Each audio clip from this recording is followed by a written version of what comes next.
बिस्मिल्लाहिर्रहमानिर्रहीम। शुरू अल्लाह के नाम से। अस्सलामु अलैकुम। आज फिर से आपके लिए एक न्यू रेसिपी लेके आई हूँ।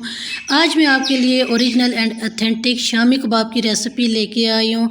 हमने इसको फ्राई कैसे करना है, इसकी बेस कैसे तैयार करनी है, रेशेदार ये शामी कबाब कैसे बनेंगे, कौन कौन से इंग्रेडिएंट्स हमने इसमें ऐड करने हैं, 2 से 3 महीने तक हम इसको फ्रिज में कैसे स्टोर करेंगे, कंप्लीट रेसिपी लेके आई हूँ। शर्त ये है कि आपने ये रेसिपी मुकम्मल देखनी है, कोई भी पार्ट मिस नहीं करना।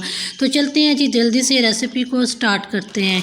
इस रेसिपी को बनाने के लिए सबसे पहले हम कढ़ाई लेंगे। ना ही हमें इसमें प्रेशर कुकर चाहिए, ना ही हमने घंटों इसकी कुकिंग करनी है।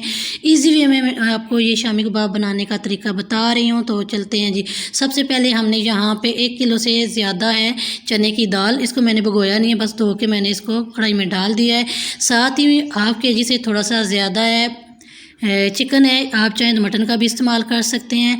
इसके अलावा मैंने 1 अदद प्याज लिया, इसको मोटा मोटा इस तरह कट कर लिया, वो भी डाल दिया है। 5 से 6 अदद यहाँ पे लहसुन के जवे हैं, ये भी डाल दिए हैं। 6 अदद यहाँ पे मैंने सब्ज़ मिर्चें डाल दी हैं। अदरक का इस्तेमाल करेंगे इसके अंदर।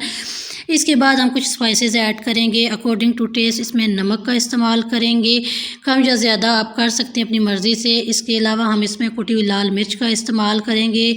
अकॉर्डिंग टू टेस्ट हल्दी का इस्तेमाल करेंगे। अकॉर्डिंग टू टेस्ट इसमें कुटी हुई पिसी हुई धनिया हम इसमें इस्तेमाल करेंगे। साथ ही मैंने यहाँ पे 4 से 5 अदद दालचीनी के इस्तेमाल किए। ये लाजमी है शामी कबाब के लिए, ये चीज़ आपने लाजमी इसमें ऐड करनी है। साथ ही मैंने इसमें काली मिर्च डाल दी है और इसके अलावा एक काली इलायची का इस्तेमाल किया है, बदियान का एक फूल इस्तेमाल किया है।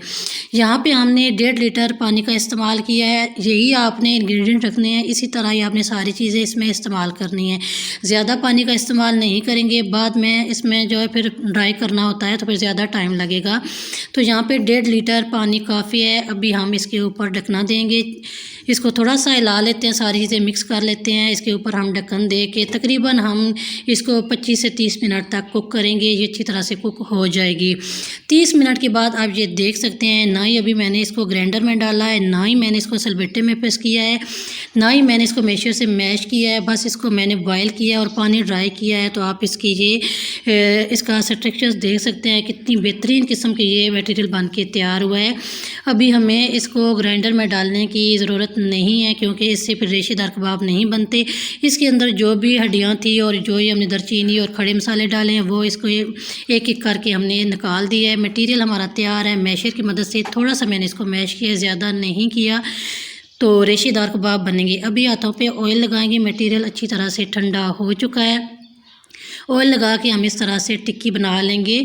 और चाहे आप छोटे साइज़ में बनाएं, बड़े साइज़ में बनाएं, यहाँ पे मैं मीडियम साइज़ में ये सारी बनाऊंगी। तो यहाँ पे मैंने बना के फ्रीज़ कर लिए थे, ये आप देख सकते हैं। तकरीबन 45 ये टिक्कियाँ तैयार हुई हैं मीडियम साइज़ की शामी कबाब। 45 शामी कबाब हमने ये तैयार किए हैं।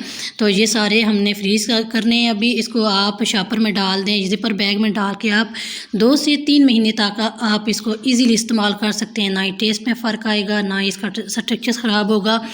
तो अभी हमने इसको फ्राई कैसे करना है। यहाँ पे हम लेंगे 1 अंडा, इसमें डाल दिया है, 1 चुटकी इसमें काली मिर्च डाली है, 1 चुटकी इसमें नमक का इस्तेमाल किया है। इसको अच्छी तरह से हमने चम्मच की मदद से फेंट लिया है। यहाँ पे थोड़ा सा ऑयल लिया है, इसको हम अभी फ्राई करेंगे। ज़्यादा ऑयल में फ्राई करेंगे तो ये टूट जाएंगे, इसको हमने शैलो फ्राई करना है। ऑलरेडी सारी चीज़ें हमने पका ली हैं, कोई इसमें कच्चापन नहीं रहेगा। अंडे में अच्छी तरह से दोनों साइड से हम इसको डिप करेंगे और इसको हम मीडियम फ्लेम पे फ्राई कर लेंगे। फ्राई करने में इतना ही टाइम लगता है जितना हम ऑमलेट बनाते हैं, बहुत ज़्यादा इसको फ्राई नहीं करते। तो अभी हम मीडियम फ्लेम पे इसको फ्राई कर लेंगे। तो यहाँ पे आपको ज़रा सी भी रेसिपी अच्छी लग रही है, रेसिपी को लाइक लाजमी किया करें। और चैनल पे नए हैं, फर्स्ट टाइम आप ये रेसिपी देख रहे हैं, फर्स्ट टाइम चैनल का विज़िट कर रहे हैं, चैनल को लाजमी सब्सक्राइब कीजिएगा। इससे ये फ़ायदा होगा कि जो मेरी नेक्स्ट रेसिपी होगी उसका नोटिफिकेशन सबसे पहले आपको देखने को मिलेगा। इस रेसिपी को ज़्यादा से ज़्यादा आपने शेयर करना है, व्हाट्सएप के थ्रू आप इसको अपने फ्रेंड्स एंड फैमिली मेम्बर्स में शेयर कर सकते हैं। तो आप ये शामी कबाब की फ़ाइनल लुक देख सकते हैं। माशाल्लाह से कितने बेहतरीन ये शामी कबाब तैयार हुए हैं। आप भी इसी तरह सेम इंग्रेडिएंट से ये शामी कबाब तैयार करें और कमेंट बॉक्स में आप मुझे ज़रूर बताएं कि ये रेसिपी आपको कैसी लगी है।